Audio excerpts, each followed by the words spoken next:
Welcome back to my YouTube channel. ಎಲ್ಲರೂ ಹೇಗಿದ್ದೀರಾ? ಎಲ್ಲರೂ ಚೆನ್ನಾಗಿದ್ದೀರಾ ಅಂತ ಭಾವಿಸ್ತಾ ವ್ಲಾಗ್ನ ಸ್ಟಾರ್ಟ್ ಮಾಡ್ತಾ ಇದ್ದೀನಿ. ಇದು ಯುಗಾದಿ ಹಬ್ಬದ ವ್ಲಾಗ್ ಆಗಿರುತ್ತೆ. ನಾವು ಮಕ್ಕಳಿಗೆಲ್ಲ ಎಕ್ಸಾಮ್ ಇತ್ತು ಅಂತೇಳಿ ಬುಧವಾರ ಎಕ್ಸಾಮ್ ಮುಗಿಸ್ಕೊಂಡು ಮಧ್ಯಾಹ್ನ ಬಿಟ್ವಿ. ಮಧ್ಯಾಹ್ನ ಬಿಟ್ಟು ಮನೆಗೆ ಬರೋಷ್ಟರಲ್ಲಿ ನೈಟ್ ಆಗೋಗಿತ್ತು. ಫುಲ್ ಟ್ರಾಫಿಕ್ ಇತ್ತು. ಎಲ್ಲ ಊರ್ ಕಡೆ ಬರೋರು ಇರ್ತಾರಲ್ಲ ಹಬ್ಬಕ್ಕೆ ಅಂತೇಳಿ. ನೆಕ್ಸ್ಟ್ ಡೇ ವ್ಲಾಗ್ನ ಕಂಟಿನ್ಯೂ ಮಾಡ್ತಾ ಇದ್ದೀನಿ. ಇವಾಗ ನಾವು ಬೆಳಗ್ಗೆ ಎದ್ದು ನೀರಲ್ಲೆಲ್ಲ ಕಚ್ಚಿ ಹಾಕಿದ್ವಿ. ಯಾಕಂದ್ರೆ ನಾವು ಬಾಗಿಲೆಲ್ಲ ತೊಳೆದು ತಪ್ಪಲಿ ತಾರ್ಸಿ ರಂಗೋಲಿ ಬಿಟ್ಟು ಬರೋಷ್ಟರೊಳಗೆ ಅದು ನೀರು ಕಾದಿರುತ್ತೆ ಅಂತೇಳಿ ನೀರಲ್ಲೇ ಕಚ್ಚಾಕ್ಬಿಟ್ಟು ಇನ್ನು ಹೊರಗಡೆ ಬಂದು ಬಾಗಿಲೆಲ್ಲ ತೊಳೆದು ರಂಗೋಲಿ ಎಲ್ಲ ಬಿಟ್ಟು ಅದ್ರ ಬಣ್ಣ ಹಾಕಿ ತುಂಬಾ ಟೈಮ್ ಹಿಡಿತು. ಆದ್ರೂ ಏನು ಮಾಡೋಕ್ಕಾಗಲ್ಲ ಅಂತೇಳಿ ಇಬ್ರು ಸೇರ್ಕೊಂಡು ಶ್ವೇತನ ಇಬ್ರು ಸೇರ್ಕೊಂಡು ಎಲ್ಲ ಮಾಡಿದ್ವಿ. ಬೇಗ ಬಣ್ಣ ಎಲ್ಲ ಹಚ್ಚಿ ಸರಿ ಅದಾದ್ಮೇಲೆ ನೀರ್ ಕಾದಿತ್ತು ಅಂತೇಳಿ ಸ್ನಾನ ಮಾಡ್ಕೊಂಡು ನಾನು ಫೋಟೋ ಎಲ್ಲ ಸೀಟಿ ನಾಮ ಇಡೋಣ ಅಂತ ಬಂದೆ. ಅವಳು ಶ್ವೇತ ಹೊರಗಡೆ ದೇವ್ರ ಸಾಮಾನು ನಲ್ಲಿ ನೀರ್ ಬರ್ತೈತೆ ಅಂತೇಳಿ ಅವಳು ದೇವ್ರ ಸಾಮಾನೆಲ್ಲ ಹೊರಗಡೆ ತೊಳೆಯಕ್ ಹೋಗಿದ್ಲು. ಆಮೇಲೆ ಅವಳು ಬರೋಷ್ಟು ನಾನು ಫೋಟೋ ಎಲ್ಲ ಸೀಟಿ ನಾಮ ಇಟ್ಟೆ. ಆಮೇಲೆ ಅವಳು ಬಂದ ತಕ್ಷಣ ದೇವ್ರ ಸಾಮಾನೆಲ್ಲ ಬಟ್ಟೆಲ್ಲ ಒರೆಸ್ಕೊಂಡು ಇಬ್ರು ಅದಕ್ಕೆಲ್ಲ ಪಾತ್ರೆಗಳಿಗೆಲ್ಲ ನಾಮ ಮತ್ತೆ ಗಂಧ ಎಲ್ಲ ಇಟ್ಕೊಂಡು ಅದಾದ್ಮೇಲೆ ನಾನು ಹೂವು ಮುಡಿಸ್ತಾ ಇದ್ದೆ. ಅವಳು ಸ್ವಲ್ಪ ಹೆಲ್ಪ್ ಮಾಡ್ತಾ ಇದ್ಲು. ಎಲ್ಲ ಮಾಡ್ಕೊಂಡು ದೇವ್ರ ಕ್ಲೀನ್ ಮಾಡ್ಕೊಂಡು ಹೊರಗಡೆ ನಮ್ಮ ಮಾವ ಮತ್ತೆ ನಮ್ಮ ಐದು ತೋರಣ ಕೊಡ್ತಾ ಇದ್ರು. ಸರಿ ಮಕ್ಕಳು ಇನ್ನು ಎಲ್ರು ಮಲ್ಕೊಂಡಿದ್ರು. ಸರಿ ಅಂತ ಹೇಳ್ಬಿಟ್ಟು ನಾವು ಅಡುಗೆ ಸ್ಟಾರ್ಟ್ ಮಾಡ್ಕೊಂಡಿದ್ವಿ. ಪುಳಿಯೋಗರೆ ಗೊಜ್ಜು, ಒಬ್ಬಟ್ಟಿನ ಸಾಂಬಾರು, ತುಪ್ಪ ಕಾಯಿಸಿದ್ವಿ ಅಡುಗೆಗೆ ಅಂತ. ಆಮೇಲೆ ಬೇನಿಸ್ ಪಲ್ಯ, ಆಲೂಗಡ್ಡೆ ಪಲ್ಯ ಎಲ್ಲ ಮಾಡಿಟ್ಕೊಂಡು ಒಬ್ಬಿಟ್ಟು ಆಡ್ಸೋಣ ಅಂತೇಳಿ ಒಳ್ಕಲ್ ಹತ್ರ ಒಬ್ಬಿಟ್ಟು ಆಡಿಸ್ತಾ ಇದ್ವಿ. ಇಬ್ರು ಆಡಿಸ್ಕೊಂಡ್ವಿ ಬೇಗ. ಯಾಕೆಂದ್ರೆ ಮಕ್ಳಿಗೆಲ್ಲ ಇನ್ನೂ ಸ್ನಾನ ಮಾಡಿಸ್ಬೇಕಿತ್ತಲ್ಲ, ಅದಕ್ಕೋಸ್ಕರನೇ ಬೇಗ ಆಡಿಸ್ಕೊಂಡು ಅವ್ರು ಎದ್ದೋಳಷ್ಟೊಳಗೆ ಅಂತೇಳಿ ಆಡಿಸ್ಕೊಂಡು ಒಬ್ಬಿಟ್ಟು ಇಟ್ಬಿಡೋಣ, ಆಮೇಲೆ ಹೋಗಿ ಸ್ನಾನ ಮಾಡ್ಸೋಣ ಅಂತೇಳಿ ಒಬ್ಬಿಟ್ಟಿಟ್ಟನ್ನ ಆಡಿಸ್ತಾ ಇದ್ದೀವಿ ಇಬ್ರು ಮಾತಾಡ್ಕೊಂಡು. ಆಮೇಲೆ ಒಬ್ಬಿಟ್ಟಿಟ್ಟು ಆಡ್ಸಾ ಇತ್ತು. ಧರ್ಮಸ್ಥಳ ಸಂಘದಲ್ಲಿ ಒಲೆ ತಕೊಂಡಿದ್ರು. ಆ ಒಲೆಯಲ್ಲಿ ಒಬ್ಬಿಟ್ಟು ಇಟ್ಟೋಣ ಅಂತೇಳಿ ನೀಟಾಗಿ ಬರುತ್ತೆ, ಒಂದೇ ಸಮ ಉರಿಯುತ್ತೆ ಅಂತೇಳಿ. ಇವಾಗ ಗ್ಯಾಸ್ ಪ್ರಾಬ್ಲಮ್ ಇದೆಯಲ್ಲ, ಸಿಲಿಂಡರ್ ಪ್ರಾಬ್ಲಮ್ ಇದೆಯಲ್ಲ ಅಂತೇಳಿ ಅದೆಲ್ಲ ಇದು ಮಾಡ್ತಾ ಇದ್ವಿ. ಅವಳು ಶ್ವೇತ ತಟ್ಟೆ ಕೊಡ್ತಾ ಇದ್ಲು, ನಾನು ಬೇಯಿಸ್ತಾ ಇದ್ದೆ. ಆಮೇಲೆ ಒಬ್ಬಟ್ಟಂದೆಲ್ಲ ಮುಗೀತು. ಅದಾದ್ಮೇಲೆ ದೇವಸ್ಥಾನಕ್ಕೆ ಹೋಗ್ಬೇಕಿತ್ತಲ್ಲ ಅಂತೇಳಿ ಮಕ್ಳಿಗೆಲ್ಲ ಎಣ್ಣೆ ಹಾಕಿ 4 ಜನಕ್ಕೂ ಅವ್ರಿಗೆಲ್ಲ ಸ್ನಾನ ಮಾಡಿಸ್ಕೊಂಡು ಊರೊಳಗಡೆ ಇರೋ ದೇವಸ್ಥಾನಗಳಿಗೆ ಪೂಜೆ ಮಾಡಿಸ್ಕೊಬರೋಣ ಅಂತ ಹೋದ್ವಿ. ಅಲ್ಲಿ ಪೂಜೆ ಮಾಡಿಸ್ಕೊಂಡು ಮನೆ ಹತ್ರ ಬಂದ್ವಿ. ಪೂಜೆ ಮಾಡಿಸ್ಕೊಂಡು ಬಂದಾದ್ಮೇಲೆ ಇಲ್ಲಿ ಮನೆ ಹತ್ರ ಮನೇಲಿ ಎಡೆ ಇಕ್ಕಿದ್ವಿ. ಎಡೆ ಇಕ್ಕಾದ್ಮೇಲೆ ಐಟಮ್ಸ್ ಎಲ್ಲ ಸ್ವಲ್ಪ ತಗೊಂಡು ಅಲ್ಲಿ ಮನೆ ಮೇಲೆ ಇಟ್ರು. ಅದಾದ್ಮೇಲೆ ಎಲ್ರಿಗೂ ಊಟಕ್ಕೆ ಬಡಿಸಿದ್ವಿ. ಅವ್ರದೆಲ್ಲ ಊಟ ಮಾಡ್ಕೊಂಡು ಹೋದಾದ್ಮೇಲೆ ನಾನು ಮತ್ತೆ ಶ್ವೇತ ಇಬ್ರು ಕುತ್ಕೊಂಡು ಊಟ ಮಾಡಿದ್ವಿ. ಊಟ ಮಾಡ್ಕೊಂಡು ಹಂಗೆ ಹೊಲ ಹತ್ರ ಹೋಗೋಣ, ಒಂದೆರಡು ರೀಲ್ಸ್ ಮಾಡೋಣ ಅನ್ಕೊಂಡು ಹೋದ್ವಿ. ನಾವು ರೀಲ್ಸ್ ಮಾಡ್ತಾ ಇದ್ವಿ. ಅಂಕಿತ್ ಬಂದ್ಬಿಟ್ಟು ಅದೇ ರೇಗಿಸ್ತಾ ಇದ್ದ, ವಿಡಿಯೋ ಮಾಡಕ್ಕೆ ಬೆಂಗಳೂರಿಂದ ಬಂದ್ಬಿಟ್ಟಿದ್ದಾರೆ ನೀವು ಹಂಗೆ ಹಿಂಗೆ ಅಂತ. ಸರಿ ಅನ್ಕೊಂಡು ಅಲ್ಲಿಂದ ಮಾತಾಡ್ಕೊಂಡು ಬಂದ್ವಿ ಮನೆ ಹತ್ರ.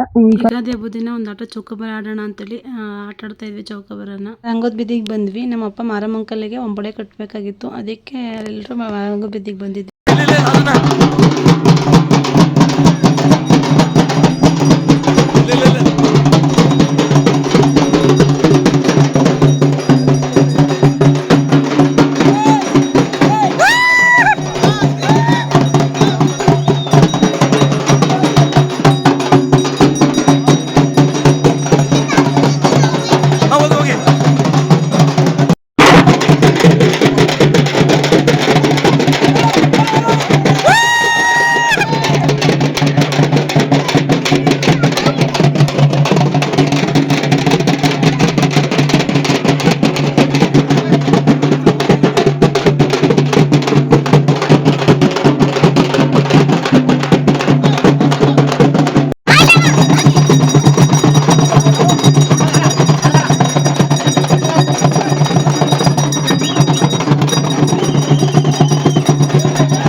ಹುಡುಗರುಗಳೆಲ್ಲರೂ ರಂಗ ಕುಣಿತಾ ಇದ್ರು. ನಾವು ಹಂಗೇನೆ ಸ್ವಲ್ಪ ಹೊತ್ತು ಕೂತ್ಕೊಂಡು ಊಟ ಎಲ್ಲ ಮಾಡ್ಕೊಂಡು ಬಂದಿದ್ವಿ. ಅದಾದ್ಮೇಲೆ ಕೂತ್ಕೊಂಡು ರಂಗ ಕುಣಿದ್ನ ನೋಡ್ತಾ ಇದ್ವಿ. ಆಮೇಲೆ ನೋಡ್ತಾ ಇದ್ದಂಗೆ ಮಕ್ಳುಗಳೆಲ್ಲ ಮಲ್ಕೊಂಡ್ರು ಅಂತೇಳಿ ಮನೆಗೆ ಕರ್ಕೊಂಡೋಗಿ ಮಲಗಿಸಿದ್ವಿ. ವಿಡಿಯೋನ ಬೆಳಿಗ್ಗೆಗೆ ಕಂಟಿನ್ಯೂ ಮಾಡ್ತೀನಿ ಗೈಸ್. ನಾವು ಬೆಳಿಗ್ಗೆ ಎದ್ದು ಬಟ್ಟೆ ಎಲ್ಲ ತೊಳೆದು ಪಾತ್ರೆ ಎಲ್ಲ ತೊಳೆದು ಇಟ್ಕೊಂಡು ಬಟ್ಟೆ ಎಲ್ಲ ತೊಳೆದು ತಿಂಡಿ ಮಾಡೋಣ ಅಂತ ಬಂದ್ವಿ. ಬಿರಿಯಾನಿ ಮಾಡಿ ಅಂತ ಹೇಳಿದ್ರು ನಮ್ಮ ಅವ್ವ. ಸರಿ ಆಯಿತು ಅಂತೇಳಿ ಬಿರಿಯಾನಿ ಮಾಡೋಣ ಅಂತ ಬಿರಿಯಾನಿ ಮಾಡ್ತಾಯಿದ್ವಿ. ಬಿರಿಯಾನಿ ಮಾಡೋದಕ್ಕೆ ಅಂತ ರೆಡಿ ಮಾಡ್ಕೊತಾ ಇದ್ದೀವಿ. ಅಲ್ಲಿ ಟೈಮಿಗೆ ಹೋಗಿತ್ತು, ನಾವು ಬಟ್ಟೆ ತೊಳ್ಬಿಟ್ಟು ಬಂದ್ವಲ್ಲ, ಟೈಮಿಗೆ ಹೋಗಿತ್ತು, ಎಲ್ರಿಗೂ ಹೊಟ್ಟೆ ಹಸ್ತಿತ್ತು. ಸರಿ ಅಂತೇಳಿ ಬೇಗ ಬೇಗ ಕುಕ್ಕರಲ್ಲೇ ಮಾಡಿಬಿಡೋಣ ಅಂತೇಳಿ ಕುಕ್ಕರಲ್ಲೇ ಮಾಡಿ ಆಮೇಲೆ ಮಕ್ಳಿಗೆಲ್ಲ ಹಾಕ್ಬಿಟ್ಟು ನಾವು ತಿಂದ್ಕೊಂಡು ಆಮೇಲೆ ಅಡುಗೆ ಮಾಡೋಣ ಮಧ್ಯಾಹ್ನಕ್ಕೆ ಅಂತೇಳಿ ಮಟನ್ ಸಾಂಬಾರು ಮಾಡೋಣ ಅಂತೇಳಿ ಆಮೇಲೆ ನಮ್ಮದೆಲ್ಲ ತಿಂಡಿ ತಿನ್ಕೊಂಡಾದ್ಮೇಲೆ ಮಟನ್ ಸಾಂಬಾರು ರೆಡಿ ಮಾಡ್ಕೊತಾ ಇದ್ವಿ. ಸರಿ ಅಂತೇಳಿ ಒಲೆಯಲ್ಲಿ ಮಾಡೋಣ ಅಂತೇಳಿ ಒಲೆಯಲ್ಲಿ ಮಾಡ್ತಾಯಿದ್ದೀವಿ. ಅಂದರೆ ತುಂಬ ದಿನ ಆಗಿತ್ತು ನಾವು ಒಲೆಯಲ್ಲಿ ಮಾಡ್ತಾನೆ ಇರಲಿಲ್ಲ. ಜಾಸ್ತಿ ನಾವು ಗ್ಯಾಸ್ ಊರಿಗೆ ಹೋದ್ರೂ ಗ್ಯಾಸಲ್ಲೇ ಮಾಡ್ತಾಯಿದ್ದಿದ್ದು. ದಿನಗಳ ನಂತರ ನಾವು ಒಲೆಯಲ್ಲಿ ಅಡುಗೆ ಮಾಡ್ತಾ ಇರೋದು. ಊರಿಗೆ ಹೋದ್ರೂ ನಾವು ಗ್ಯಾಸಲ್ಲೇ ಮಾಡ್ತಾಯಿದ್ದಿದ್ದು. ಇವಾಗ ಗ್ಯಾಸ್ ಸಿಲಿಂಡ್ರ್ ಪ್ರಾಬ್ಲಮ್ ಇರೋದ್ರಿಂದ ಒಲೆಯಲ್ಲೇ ಮಾಡ್ತಾಯಿದ್ದೀವಿ. ಆಮೇಲೆ ಅನ್ನ ಆಯಿತು ಅಂತೇಳಿ ಗಂಜಿ ಬಸಿತಾಯಿದ್ವಿ. ಆಮೇಲೆ ಸಾಂಬಾರು ಬೇಯ್ತಾಯಿತ್ತು. ಆ ಕಡೆ ಈ ಕಡೆ ಮುದ್ದೆಲ್ಲ ತಿರುಗಿ ಆಮೇಲೆ ತಿಕ್ಕಿ ಎಲ್ಲರಿಗೂ ಊಟಕ್ಕೆ ಹಾಕ್ಕೊಟ್ಟು ನಾವು ಊಟ ಮಾಡಿಕೊಂಡು ಹೊಲ್ದ ಹತ್ರ ಬೆಂಗಳೂರಿಗೆ ಸ್ವಲ್ಪ ಕಾಯಿ ಬೇಕಾಗಿತ್ತು, ಎಳ್ನೀರು ಮತ್ತು ಕಾಯಿ ಬೇಕಾಗಿತ್ತು ಅಂತೇಳಿ ಹೋದ್ವಿ ಹೊಲ್ದ ಹತ್ರ. ಅಲ್ಲಿ ನಮ್ಮ ಮಾವ ಕೆಡ್ಗೋರು ಬಂದಿರೋ ಕೆಡಿಸ್ತಾ ಇತ್ತು. ನಾವು ಹಾಗೆ ಎಲ್ಲರೂ ಎಳ್ನೀರು ಕುಡ್ಕೊಂಡು ಅಲ್ಲೇ ನಮ್ಮ ಅತ್ತೆ ಮಾವ ಹುಡುಗರು ಎಲ್ಲ ಬಂದಿದ್ರು ಹೊಲ್ದ ಹತ್ರನೇ.